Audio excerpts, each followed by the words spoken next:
Hello বন্ধুরা, আমি সম্রাট, আপনারা দেখছেন এইচডিসি চ্যানেল। আজকে যে ভিডিওটি নিয়ে আপনাদের সঙ্গে উপস্থিত হয়েছি, দেখুন আপনারা সবাই জানেন যে আজকে সুপ্রিম কোর্টে আমাদের ডিএ কেসটি ছিল, কিন্তু এই ডিএ কেসটি ডিসেম্বর মাসেও উঠেছিল, কিন্তু সেখানে বিচারপতি দীপঙ্কর দত্ত সেই ডিএ কেসটি শুনতে রাজি না হওয়ায় সেই দিন তার সে বিচার হয়নি। সেটি আরও এই আজকে 16 জানুয়ারি তার দিন ধার্য হয়। তবে আজকে যে ঘটনাটি ঘটলো তাও কিন্তু একটি তাৎপর্যপূর্ণ। দেখুন, এখানে আমি সেই অর্ডারটি, আজকে যে বিচার হয়েছে সেই অর্ডারটি আপনাদের সঙ্গে শেয়ার করছি। দেখুন, এখানে আইটেম নম্বর দেখাচ্ছে কত 50, আর কোর্ট আছে 6 নম্বর কোর্টে। দেখুন সেখানে উল্লেখ করা হচ্ছে, ভালো করে লক্ষ্য রাখুন যে এখানে state government of West Bengal and আদার্সের সঙ্গে কে লড়ছে। দেখুন, confederation of state government employees West Bengal, এছাড়াও আছে আপনারা জানেন যে ইউনিটি ফোরাম, আর হচ্ছে সরকারি কর্মচারী পরিষদ, অর্থাৎ এরা ছিল পার্টি। আজকে যে কেসটি হয়েছে সেখানে সরকারের পক্ষে রয়েছে সিনিয়র অ্যাডভোকেট, দেখুন অভিষেক মনু সিংভি। এছাড়াও রয়েছে যে আরও বহু উকিল কিন্তু সরকার পক্ষ থেকে দাঁড় করানো হয়েছিল।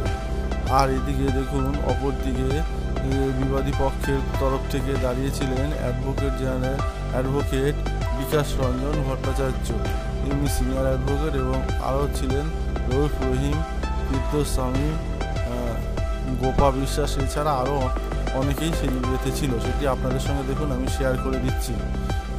এবার চলুন পরবর্তী এতে যাই। এখানে দেখুন, আজকে যে কোর্ট যে হিয়ারিংয়ে অর্ডার দিয়েছে সেই অর্ডারটি এখন নেটে পাওয়া যাচ্ছে। সেখান থেকে হিয়ারিংয়ে অর্ডার দিয়েছে সেই অর্ডারটি এখন নেটে পাওয়া যাচ্ছে। সেখান থেকে আমি এটি করে নিয়েছি। দেখুন, আপনাদের সঙ্গে সেই আজকে অর্ডারটি শেয়ার করছি।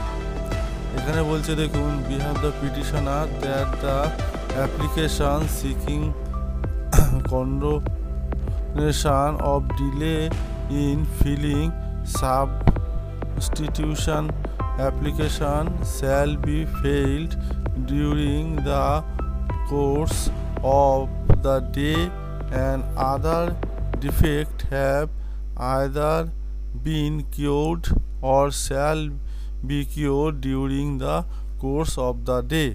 অর্থাৎ আপনারা জানেন যে একজন পিটিশনার মারা যাওয়াতে তার স্ত্রী সেই জায়গাটির জন্য একটি আবেদন করেছিলেন সে পার্টি হওয়ার জন্য। সেটি রাজ্য সরকারের তরফ থেকে মেনে নেওয়া হলেও কিন্তু তারা একটি অসম্পূর্ণ একটি আবেদন করেছে, পিটিশন জমা দিয়েছে।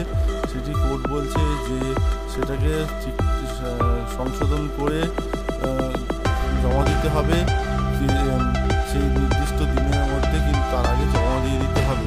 এখানে দেখুন আবার বলছে, মিস্টার রৌফ রহিম লার্নেড কাউন্সিলর, উনি রৌফ রহিম ছিলেন সেই পিটিশনারের তরফ থেকে। রেসপন্ডেন্ট হচ্ছে উনি 5 number. The application for the substitution is not opposed and having regard to the circumstances will condoning delay the same is allowed। অর্থাৎ সে তার পিটিশনটিকে অ্যালাউ করা হচ্ছে, কিন্তু সেটি যে সরকারের তরফ থেকে এটি কিন্তু ঠিকঠাকভাবে দেওয়া হয়নি, সেটি দেওয়ার জন্য বলা হচ্ছে।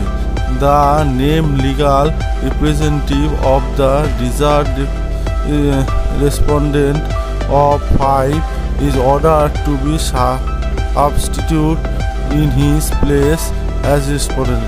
তাকে কিন্তু সেই 5 নম্বর রেসপন্ডেন্টের যে ওয়াইফ, তাকে কিন্তু অনুমতি দেওয়া হচ্ছে first title B M accordingly as bear for or an agreed to by the learned counsel for the parties.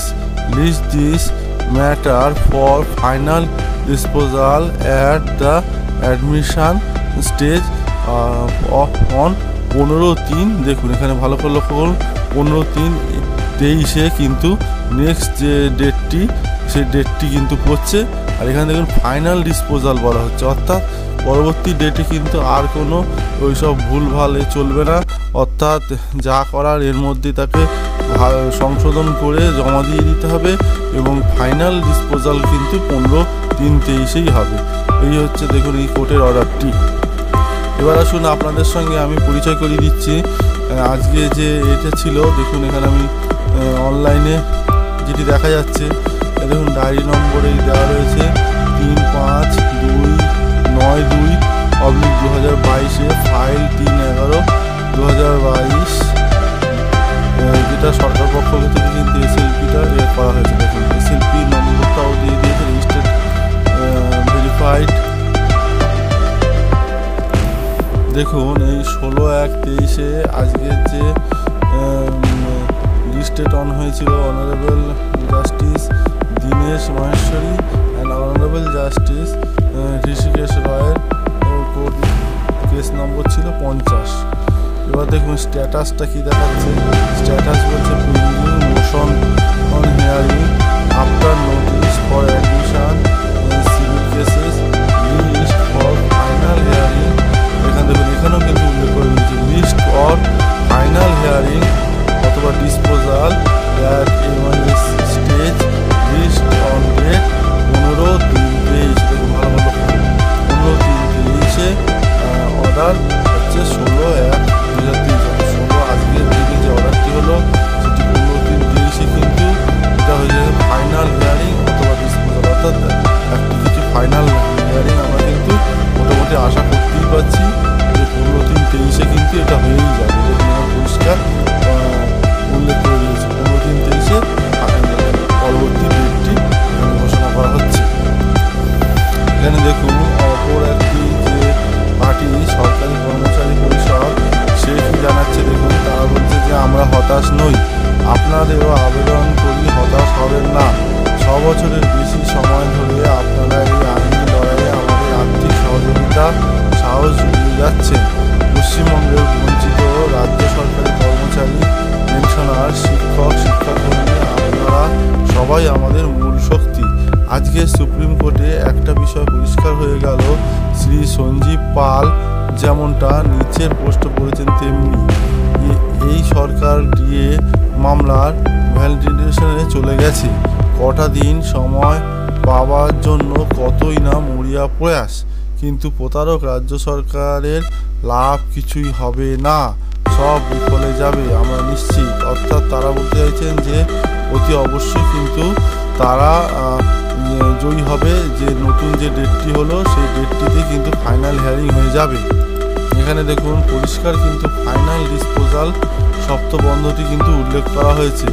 এই 2 মাস ভেন্টিলেশনের আয়ু ভেবে আশাবাদী থাকুন, দিয়ে সরকারকে দিতেই হবে। এই কিন্তু সঞ্জীব পাল সরকারি কর্মচারী পরিষদের পক্ষ থেকে তিনি মন্তব্যটি করেছেন। এবার আপনাদের সামনে আমি আবার দেখুন আরেকটি যে সংগঠন ইউনিটি ফোরাম তাদের কি মন্তব্য সেটি আপনাদের সঙ্গে আমি পরিষ্কার করছি। দেখুন ইউনিটি ফোরামের সংগঠনের মিনময় সীমানি বাবু দেখুন এখানে তিনি তার মন্তব্য প্রকাশ করছেন কীভাবে দেখুন। তিনি বলছেন যে 6 ঘন্টা হলো আমরা সবাই জেনে গেছি যে ঠিক কী হয়েছে আজকে, এই 2টি মাস ঠিক কী করা উচিত। আমার মনে হয় আরটিআই আবেদনের উত্তরগুলি পর্যালোচনা করা একটি গুরুত্বপূর্ণ কাজ। সকলেই স্বাধীন দেশের নাগরিক হিসেবে এটি করতে পারেন। পাশাপাশি অন্য মামলাগুলির দিকেও আমরা মনোনিবেশ করতে পারি এবং একই সঙ্গে অবশ্যই রাজপথে আন্দোলনকে সমৃদ্ধ করা যেতে হবে সবাই মিলে, যাতে আর মামলার পথে যেতে না হয়। সকলকে তাদের ভাবনা শেয়ার করতে অনুরোধ করছেন। অর্থাৎ তিনিও বলছেন যে এই সে দুটো মাস যে বসে চুপচাপ না থেকে এই 2 মাসে একসঙ্গে যেরকম আরটিআই করে নানান রকম তথ্য সংগ্রহ করে নিতে হবে। এছাড়া কিন্তু আন্দোলনকে সমৃদ্ধ রাজপথেও নেমেও আন্দোলনকে সমৃদ্ধ করতে হবে, যাতে ভবিষ্যতে আর আমাদের এই আদালতে যেতে না হয়। চলুন আরেকটি সংগঠনের কথা আপনাদের সঙ্গে শেয়ার করছি। দেখুন, অপর যে আরেকটি সংগঠন আছে confederation of state government employees, তাদের পেজে আমি এসেছি। কিন্তু দেখুন এখানে কিন্তু আমি নোট করে দেখছি যে তাদের তরফ থেকে এখনো সেরকম আজকের দিনে যে 16/1/23 যে অর্ডারটি হয়েছে সেই সম্বন্ধে সেরকম কিছুই কিন্তু এখনো পাওয়া যাচ্ছে না।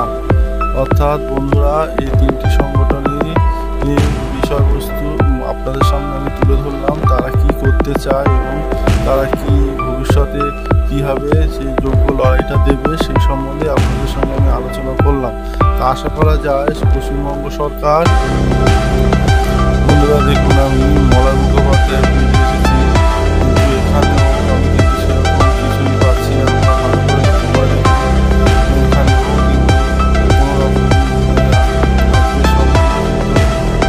হচ্ছে না।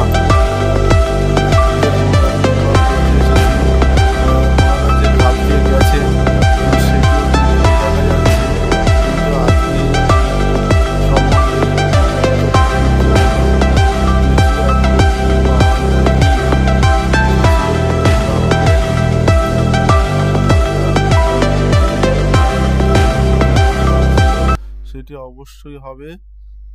এরকম লেটেস্ট আপডেট পেতে অবশ্যই